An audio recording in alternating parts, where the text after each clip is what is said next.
Quiero compartir con ustedes un pasaje que está en el libro de Malaquías.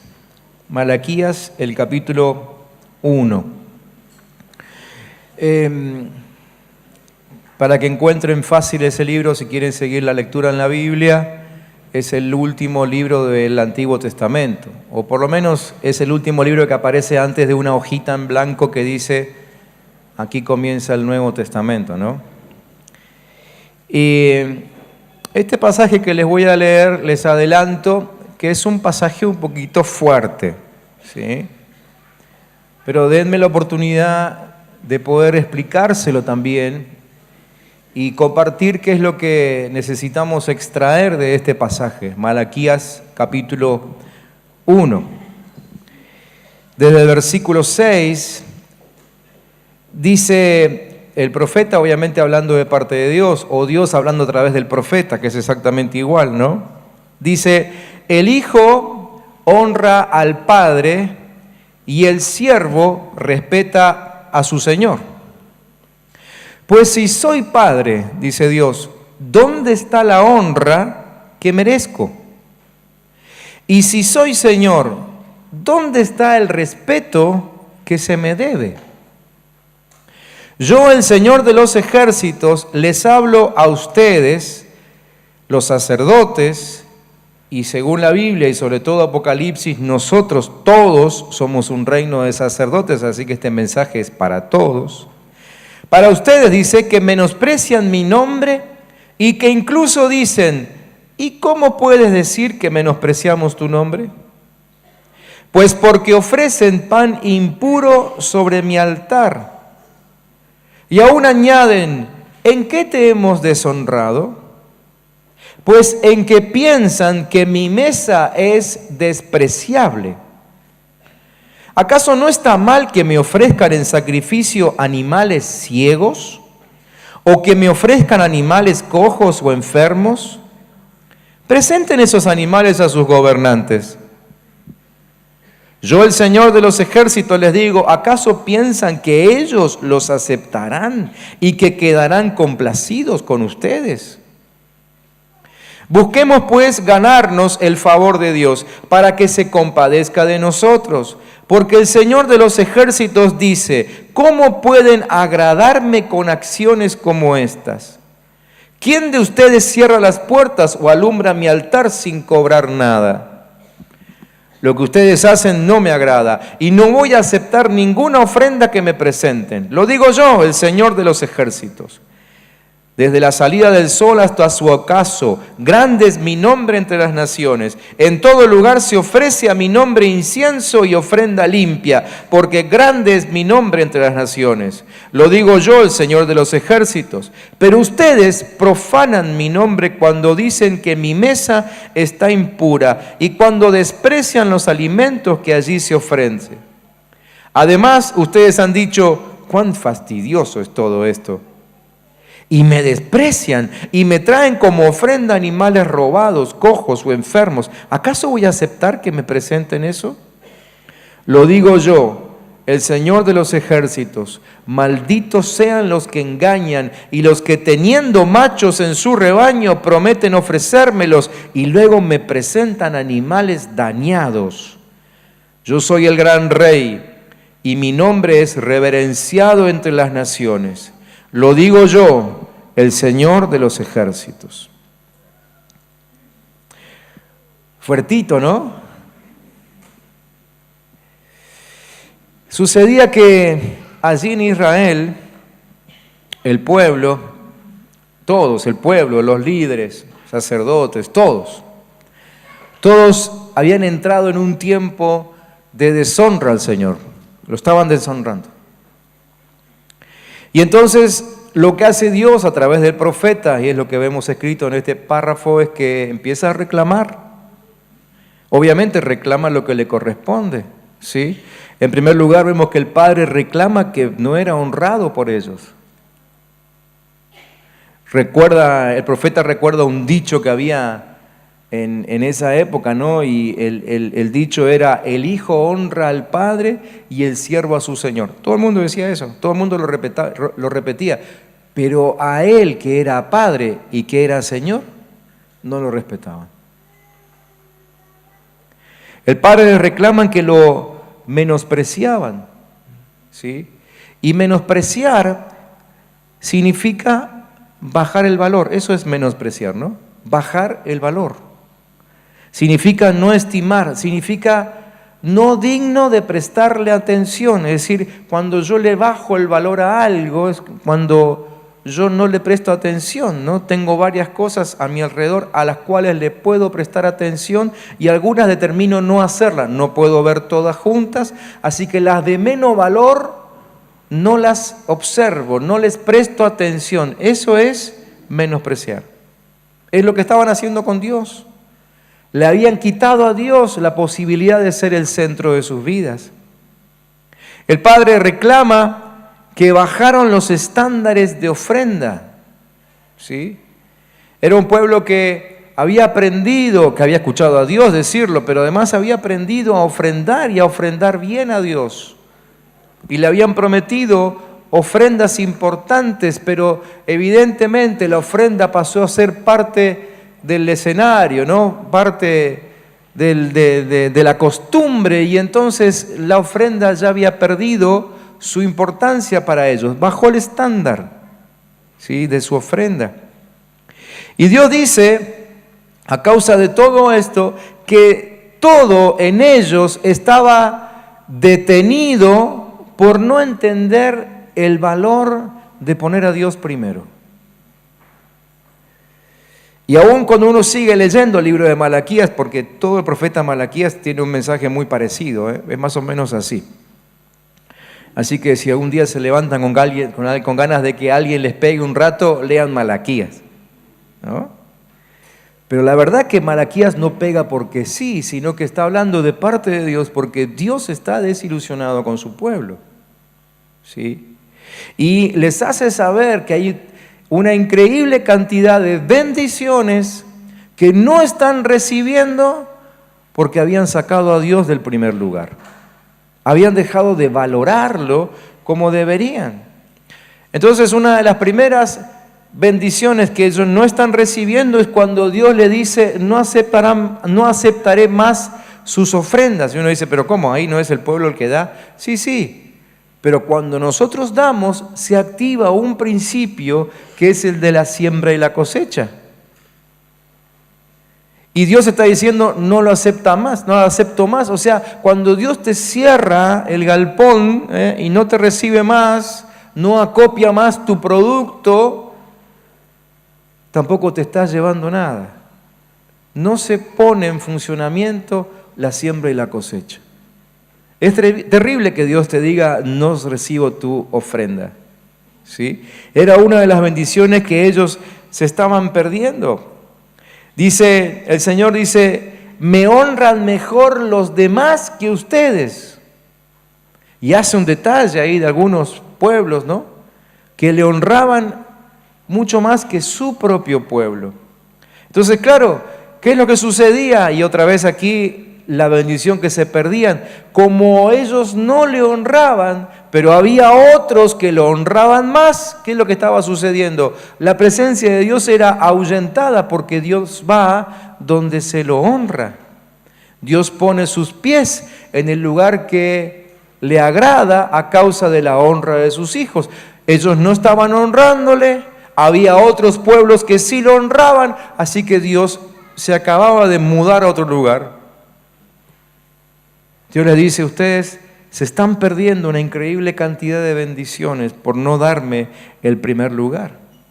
El Padre les reclama que sus niveles de deshonra y menosprecio son lamentables. Dios reclama que sus palabras y sus acciones se transformaron en una locura. Entonces ahí menciona esto del fastidio, ¿no? Es decir, ellos tenían que servir a Dios todos los días. Sabían que era así, pero comenzaron a decir que servir a Dios era un fastidio. Tener que hacerlo todos los días, ¿no? Era como decir: otra vez hay que ir a una reunión, otra vez hay que ir a un grupo de crecimiento, otra vez tengo ¿sí? Encuentro con mi ministerio. Otra vez, un fastidio. Otra vez hay que ir a la iglesia. El Padre dice que entran en maldición cuando en realidad podrían entrar en un periodo de gran bendición si solamente lo honraran y le entregaran lo mejor y lo primero. Pero no lo están haciendo. Obviamente que todo esto es lamentable, ¿no? Cuando uno lee la historia de Malaquías, porque, como les dije hoy, Malaquías es el último libro del Antiguo Testamento, ¿sí?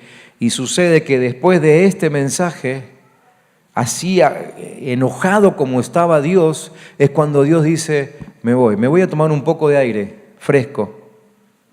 Y tardó 400 años en volver. O sea, varias generaciones se perdieron el saber, el conocer cómo era ese Dios del cual hablaban sus padres. Hablaban por costumbre porque fueron los que habían deshonrado a Dios, ¿no? Pero no lo pudieron conocer en persona porque Dios se fue. 400 años de silencio, no hay registros de lo que Dios haya hecho en ese tiempo con su pueblo. Obviamente, creemos por los profetas que lo anunciaron que Dios no hizo nada. Literalmente, no hizo nada. ¿Por qué? Porque el pueblo lo había deshonrado. Dejó de agradarle. Ahora, como muchas veces dijimos, lo que está escrito en la Biblia no es solamente para enterarnos de lo que pasó con el pueblo de Dios. No, estas charlas aquí no son una clase de historia, ¿no? Sino que lo que está escrito ahí es justamente para advertirnos que no nos suceda lo mismo, sino es que ya no nos está sucediendo. Pero está ahí para que entendamos el obrar de Dios. Entonces este pasaje, más allá de que sea un pasaje duro, suene fuerte, la verdad que es un pasaje vital para entender un principio tremendo de Dios, que es el principio de las primicias, el principio de darle a Dios el primer lugar. Estos días, orando, entendí que debíamos entrar en un tiempo de reconocer una vez más que Dios tiene el primer lugar. Así que probablemente estemos unos cuantos domingos pensando en esto, en la necesidad de volver a poner a Dios en el primer lugar de nuestras vidas en todo, para que no nos termine sucediendo como le pasó al pueblo de Israel. Sinceramente, yo me imagino que Dios hoy dijera, me voy a tomar aire fresco, no los aguanto. Sería para mí terrible, ¿no? Pensar que ni yo, ni mis hijos, ni mis nietos, ni mis bisnietos, y quizá ni siquiera mis tataranietos van a escuchar la voz de Dios. Sería terrible. Entonces, esta historia está puesta ahí para que nosotros entendamos que no nos podemos dar el lujo de poner a Dios en otra posición que no sea la primera, que no sea prioritario, que no sea arriba de todo. Entonces, lo que entendí esta semana es que lo que Dios está queriendo decir con este pasaje y con otros que vamos a ver los próximos domingos, es que Dios está mostrando un diseño. Hay un diseño, ¿sí? Por eso el mensaje el de hoy, básicamente, se llama Entendiendo el Diseño, ¿sí? Porque necesitamos entender que Dios tiene un diseño para nuestras vidas, que Dios tiene todo diagramado, lo tiene pensado para que nos vaya bien, para que aprovechemos la vida, para que la disfrutemos, y ese diseño tiene como primer punto en el bosquejo ponerlo a Él primero. Él tiene que ser primero. Primicia, ¿sí? Ese diseño se llama primicias. En la eternidad ya Dios nos honró con lo mejor. En realidad Él fue el que comenzó. Él mismo comenzó con esto, ¿no? Porque Él fue el primero en entregar lo primero. Él nos honró desde la eternidad al mandarnos a su Hijo Jesucristo. Y en Romanos capítulo 8, versículo 29, el apóstol Pablo nos recuerda que nosotros fuimos creados y fuimos predestinados para ser conforme, o sea, con la forma de la imagen de su Hijo, para que Él sea el primogénito entre muchos hermanos. O sea, el primero. ¿Sí? Que Él sea el primero. Es decir, el diseño de Dios consiste en entender que Jesús tiene que ser el primero. Tiene que ser el modelo original. ¿Sí? Tiene que ser la matriz. ¿No es cierto? Y a partir de ahí arranca el resto de nuestra vida. Por eso es que en Mateo capítulo 6, versículo 33, se nos manda buscar primeramente, como dice el texto, el reino de Dios y su justicia. ¿Y cómo sigue después? Y todo lo demás, las demás cosas, les serán añadidas. ¿Sí? Decir a que tenés al lado, busca primero el reino de Dios y su justicia, y todas las demás cosas te van a ser añadidas. Entendemos esa palabra, ¿no? Sabemos que primicia significa primeramente. Primeramente. Pero según este pasaje, según el de Mateo 6:33, primicia también significa inteligentemente. No lo van a encontrar así en el diccionario, pero el concepto es este. Significa buscar inteligentemente, porque lo que busco primero, lo que hago primero, es lo que determina lo que viene después. ¿Sí? Siempre es así. Lo que coloco primero determina lo que viene después. Así que si yo coloqué primero el armado de una losa y me va a llevar desde que salga el sol hasta que se oculte el sol, eso determina cómo va a ser el resto de mi día, ¿no? Voy a quedar fusilado, ¿no? O sea, lo que yo decido poner primero es lo que determina el resto del día. Y Dios está diciendo, si ustedes me ponen a mí primero, las añadiduras vendrán solas. En ese pasaje, Mateo 6:33, ustedes lo pueden leer después, pueden leer todo el capítulo y habla mucho de las necesidades, lo que nosotros decimos llamar necesidades. Y Dios mismo, en ese pasaje Jesús dice que Dios mismo conoce nuestras necesidades y específicamente habla de comida, bebida y vestido. Y yo pensaba hoy, ¿serán esas las cosas que más nos preocupan? Y en definitiva sí, porque todo está resumido ahí. Y Dios dice, pónganme a mí primero y comida, bebida y vestido vendrán solos. ¿Lo pueden creer o no?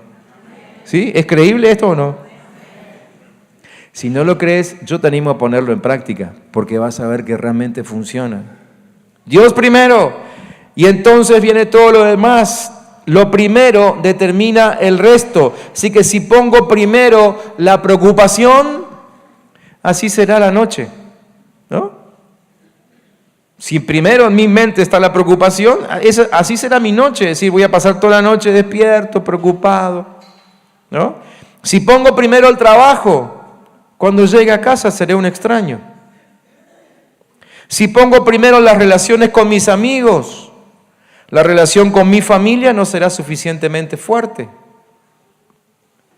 Si pongo primero mis deseos, mi ofrenda nunca será importante. Si pongo primero a Dios, todo el resto se acomoda. Mis ojos estarán puestos en sus asuntos. Mis oídos no tendrán necesidad de escuchar lo que se habla a mi alrededor. Mi corazón no va a latir al ritmo de la inflación, ni del dólar, ni del FMI. Mis piernas no andarán corriendo detrás de tantas y distintas ofertas de la vida diaria. Si pongo a Dios primero. Si pongo a Dios primero. Primicia también quiere decir anticipadamente. Y esa es una palabra que muestra el enfoque de mi mente, ¿sí? Es decir, cuando yo hablo de algo anticipado, estoy hablando de una decisión que ya tomé, ¿sí? Entonces, primicia significa una decisión que yo tomé con respecto a las cosas de Dios, con respecto a los asuntos de Dios, con respecto a la persona de Dios mismo. Tiene que ver con enfoque. Yo enfoco mi mente antes de que suceda nada. Antes de que suceda cualquier cosa, yo ya tomo decisiones. No es lo mismo que esperar que las cosas pasen y entonces decidir, ¿no? Quizá ustedes escucharon por ahí que alguien alguna vez dijo, vamos a ver qué nos depara el día, ¿no? Vamos a ver qué pasa el día de hoy. Esa es una persona que no está anticipando nada. Está simplemente saliendo a la calle a ver qué pasa, y cuando con esa actitud salimos es cuando no sabemos manejarlo. Pero cuando anticipadamente yo declaro lo que va a pasar, no es que yo declare lo que se me ocurra, sino que comienzo a declarar lo que dice Dios en su palabra. Por ejemplo, que Él guarda mi salida como mi entrada. Yo ya estoy anticipando que voy y vengo seguro. ¿No es cierto? ¿Cuántas veces hemos salido de casa con miedo de las cosas que pasan a nuestro alrededor? Y ni hablar cuando tenemos que volver tarde de noche. Ni hablar cuando tenemos que andar por la ruta congestionada como la que tenemos en estos tiempos, ¿no es cierto? Pero cuando yo anticipo, cuando pongo a Dios primero y sus palabras y las declaro, todo el mundo espiritual, todo el mundo material, todo tiene que sujetarse a lo que Dios dijo. Anticipo una realidad para mí. ¿Me entienden? Así como funciona este principio, el enfoque de mi mente tiene que ver con eso. Por eso, esa es la razón por la que empezamos nuestras reuniones siempre cantando. ¿Sí? Y quiero explicarle a algunos que yo sé que hasta ahora pensaban que nosotros cantábamos mientras los estábamos esperando a ustedes. No. La verdad que tengo que desilusionarlos, pero ustedes no son tan importantes como para que los esperemos cantando. Comenzamos nuestra reunión cantando porque ponemos primero en nuestra boca una acción de gracias al Señor. ¿Sí? Yo sé que muchos, en otras iglesias, no sé si acá, pero en otras iglesias, ¿no? Van a la reunión para ver qué les dice Dios, a ver qué les da Dios, a ver si Dios les suelta una bendición. Y estas reuniones no fueron creadas para eso. Estas reuniones fueron creadas para que vengamos aquí y le demos gracias a Dios. ¿Sí? Por eso empezamos la reunión adorando. Y por eso es tan importante que estemos aquí desde el primer minuto, ¿sí? Adorando con la dirección de los hermanos que han estado orando por esto y para poder guiarnos hacia la presencia de Dios y entonces dar una acción de gracias que corresponda a la semana de protección que tuvimos. Y después sí, viene la añadidura. O sea, en este momento me estoy encargando de la añadidura. Si fuiste fiel en esta noche y honraste a Dios con tu adoración, probablemente lo que yo estoy soltando ahora, esta añadidura, sea justo la que vos estabas necesitando. ¿Sí? Si Dios no es primero, tenemos una mente desenfocada de su voluntad. Queremos enfocar nuestra vida en su voluntad, necesitamos hacer a Dios primero. Él tiene que ser el primero en nuestras vidas. Por eso, 1 de Timoteo capítulo 4, Pablo le hablaba a Timoteo, a su discípulo, y le decía, vigila de cerca tus acciones y pensamientos, y Dios te bendecirá.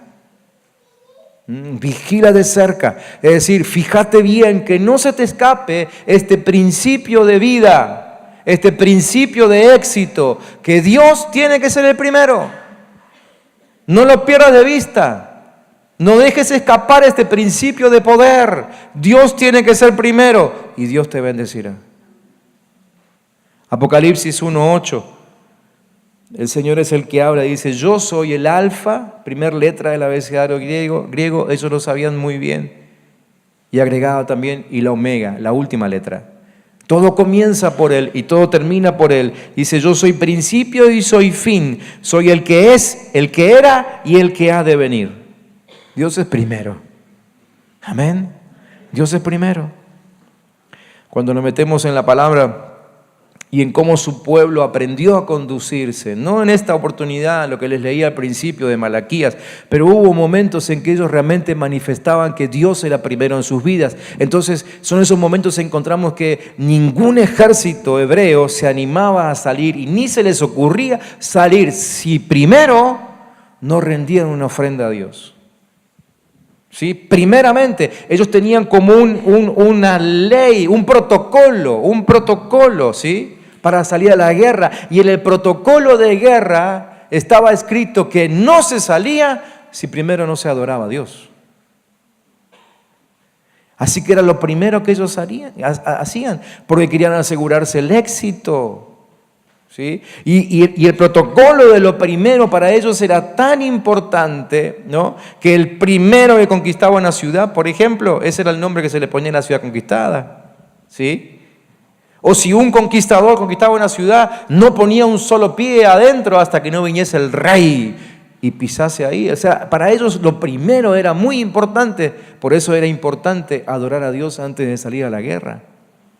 Para alguien que iba a emprender un viaje, era obvio que antes de salir adoraba a Dios. Así que cuando Dios llama a Abraham para que deje su tierra y su parentela y él va a emprender ese viaje de 1300 kilómetros para moverse hasta la tierra prometida, lo primero que hace Abraham es levantar un altar. Lo primero. Y entonces vamos siguiendo su historia y él era una persona que caminaba un tiempo, acampaba otro tiempo, pero cada vez que levantaba la tienda de campaña y volvía a encaminar sus pasos hacia donde el Señor le estaba mostrando, lo primero que hacía, levantaba un altar. Otra vez, porque igual que el guerrero, el viajante quería asegurarse éxito. Entonces sabía que para tener éxito había que empezar por el principio. Y el principio es Dios primero. Dios primero. Ese es el principio de las primicias. Dios era lo primero para pelear, lo primero para viajar, primero para todo. Entonces, esto es un llamado muy serio para nosotros en este tiempo. Siempre Dios debió ser el primero. Pero bueno, no nos vamos a hacer cargo de los que vivieron antes que nosotros, pero tenemos que hacernos cargo de nuestra historia. Y para cambiar nuestra historia necesitamos poner a Dios primero. Para cambiar la historia personal, la historia familiar, tu historia comercial, tu historia de relaciones con los demás, tu historia, la historia de tu ciudad, de tu país, lo que sea. Tenemos que aprender a poner a Dios primero. Primero Dios, y practicar altos niveles de honra, de gratitud a nuestro Dios. No permitirnos nunca a nosotros mismos darle al Señor cualquier cosa. ¿Sí? Dios le dice a través del profeta, denle esa misma ofrenda a su gobernante a ver si la va a recibir. Y la verdad que tenemos que ser sinceros con nosotros mismos y reconocer que muchas veces no le hemos dado a Dios lo mejor que tenemos. Le hemos dado sobras. Sobras de nuestro tiempo, sobras de nuestra energía, ¿no? Sobras aún de nuestro dinero, sobras de nuestra ofrenda. Ponerle a Él primero significa que muchas veces me va a doler. Me va a doler. Pero Dios es primero. Dios va primero. Pero tenemos que entender que si lo primero es entregado con gozo, acuérdense que lo primero determina lo que viene después. Si lo primero es entregado con gozo, lo que venga después siempre será gozoso. Siembro gozo, dándole a Dios primero y luego cosecho. Siempre cosecharé lo que he sembrado. Ahora, cuando las primicias son dadas con revelación y con amor, nos abren las puertas de lo eterno. Dice el Salmo 20, versículos 1 al 4. Jehová te oiga en el día de conflicto. Un salmo que solemos regalarnos, ¿no? A veces entre nosotros, los días de cumpleaños, ese tipo de cosas. El nombre del Dios de Jacob te defienda. Te envía ayuda desde su santuario y desde Sión te sostenga. Y acá viene lo interesante. Dice, haga memoria de todas tus ofrendas y acepte tu holocausto. Te dé conforme al deseo de tu corazón y cumpla todo tu consejo. Cuando pasé por esta frase otra vez, sentí ese golpecito, ¿no? Dice, te dé conforme al deseo de tu corazón. ¿Qué está diciendo esa frase? Dice que Dios te dé con la forma con la que vos deseas en tu corazón. Así que si mi deseo para con Dios tiene una forma chiquitita, una forma deforme, lo que dice el salmista es, Dios te dará igual. Pero cuando el deseo de nuestro corazón por estar con Él, por estar en su casa, por adorarle, por servirle, ¿sí?, por hacer su voluntad, crece también la bendición de Dios sobre nosotros. Este es su diseño. Este es su diseño. Yo quiero invitarles a que empecemos a pensar en este tiempo, en volver al diseño que Dios tiene para nuestras vidas, y el primer punto en su diseño es poner a Dios primero. Dios primero en todo. Busquen primeramente el reino de Dios y su justicia, y todas las demás cosas les serán añadidos. Hoy es el primer domingo del mes. No es el primer día, pero es el primer domingo del mes. Así que vamos a aprovechar este día para consagrar el resto del mes. ¿Qué les parece? ¿Amén? Sacando cuentas nos perdimos 4 días, pero yo creo que podemos remontar. Pero les voy a desafiar a que si están entendiendo esta palabra, ahora mismo, antes que termine la reunión, tomen su teléfono. Yo sé que muchos de ustedes usan su teléfono como agenda, ¿no? La mayoría lo usamos como agenda. Agéndense en su teléfono para que unos minutitos antes de la medianoche del último día de este mes, ustedes recuerden que está a punto de comenzar un nuevo mes. ¿Y qué tal si empezamos a tener esta práctica cada primero de mes, que los primeros minutos nos reconsagramos al Señor? ¿Qué le parece esa idea? ¿Sí? Yo no lo voy a controlar, no lo voy a andar vigilanteando, pero se lo tiro como idea. Agéndenlo. Ustedes pueden agendar de aquí a 30 días para que su teléfono les haga acordar que está a punto de comenzar un nuevo mes y que los primeros minutos de ese nuevo mes sería bueno consagrárselo al Señor. ¿Amén? ¿Lo hacemos? ¿Qué les parece? ¿Sí? Y aquí los hermanos nos han presentado la mesa que solemos compartir los primeros domingos del mes. Y con esta mesa, con esta cena del Señor, vamos a recordar que Dios es el que dio primero y que además Él entregó lo más importante. Que Dios entregó primero a su Hijo Jesucristo. ¿Y qué era lo más importante que Él tenía? Pero decidió sembrarlo, ofrendarlo, soltarlo, para que ustedes, yo, todos, podamos alcanzar la vida eterna. Y quiero invitar a todos aquellos que entienden este mensaje, pero que además han decidido que Dios sea el primero en sus vidas, los quiero invitar a participar de esta cena. Por supuesto que es un acto simbólico. Lo que tenemos acá no alcanza para llenar nuestra panza. Eso lo vamos a hacer en un ratito cuando lleguemos a casa. Espero. Pero simbólicamente, a través de esta cena, vamos a estar consagrando nuestras vidas y recibiendo la primicia que Dios puso ante nosotros, que se llama Cristo Jesús. Él sembró lo primero y lo más importante. ¿Sí? ¿Y qué cosechó? Miren qué cantidad de hijos que está cosechando Dios. ¿Y qué cantidad de hijos debe haber ahora en otro templo, haciendo exactamente lo mismo que nosotros? ¿Qué cantidad de hijos ya esta mañana lo adoraron en todo el mundo? ¿Y qué cantidad de hijos lo seguirán adorando hasta que este día termine? Esa fue la gran cosecha de Dios. ¿Sí? Él sembró un hijo, su hijo unigénito, pero terminó cosechando un primogénito. ¿Sí? ¿Por qué? Porque puso lo primero y lo más importante. Les puedo pedir que se pongan en pie y vamos a orar juntos.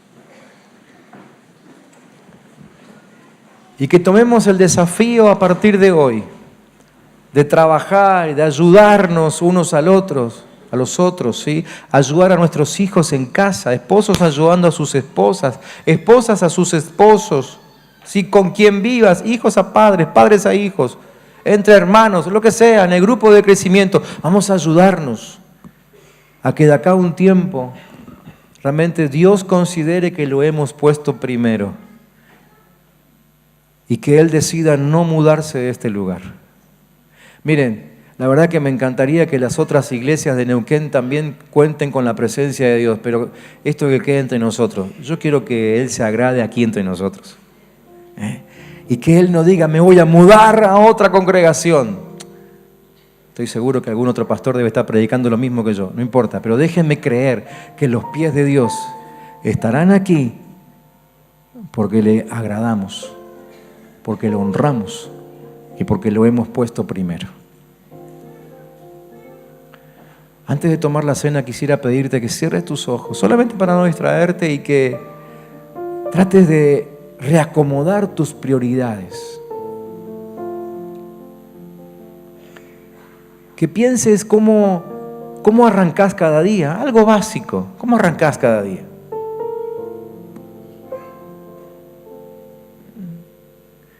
Quizás sos de los que, como yo, esperamos disfrutar hasta el último segundo en la cama, ¿no? Pero a lo mejor entendés que debes revertir esa prioridad y darle los primeros minutos del día a tu Señor.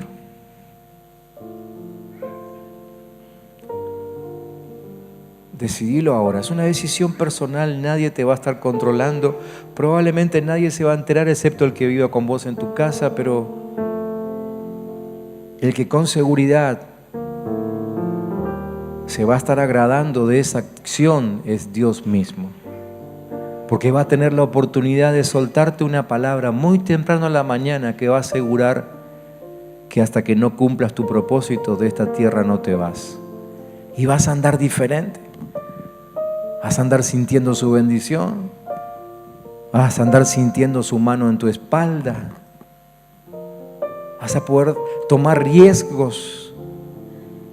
Vas a poder ejercitarte en actos de fe, porque cada mañana Dios te hablará y te va a decir que no te va a faltar nada siempre y cuando te muevas debajo de su mano.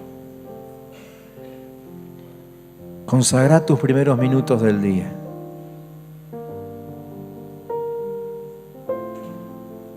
O quizás ya tenías un buen momento a la mañana para estar con el Señor y ahora te das cuenta que no era tan buen momento. A vos te parecía un buen momento, pero Dios quería un ratito más. Reordena tus prioridades. Poné a Dios primero. Toma tu Biblia cada día.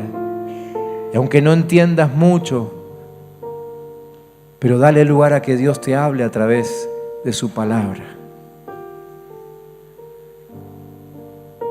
Apartate en algún lugar donde puedas estar solo, en tu casa, en tu trabajo, y levanta tu voz al Señor, aunque no sepas bien cómo se ora. Eso es lo de menos, porque en realidad no hay ninguna fórmula. Lo importante es que busques un lugar donde, bien concentrado y consciente de lo que estás diciendo, le digas: Señor, quiero que seas el primero. Quiero que seas el más importante. Y le pidas a su Espíritu Santo que te enseñe la diferencia, que te enseñe qué diferente que es vivir cuando Dios es primero a cuando lo primero es lo que decidimos nosotros.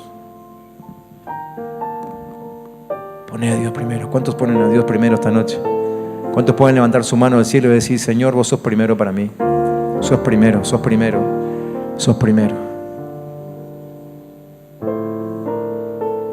Con tu mano levantada ahí, puedes decir junto conmigo: Padre Celestial, yo quiero que se active en este momento y sobre mi vida el principio de las primicias, el principio de lo primero, el poder de lo primero, y establezco a Dios, a Jesucristo y su Espíritu Santo como el primero, como el más importante, como el que tiene todo derecho sobre mi vida. En el nombre de Jesús.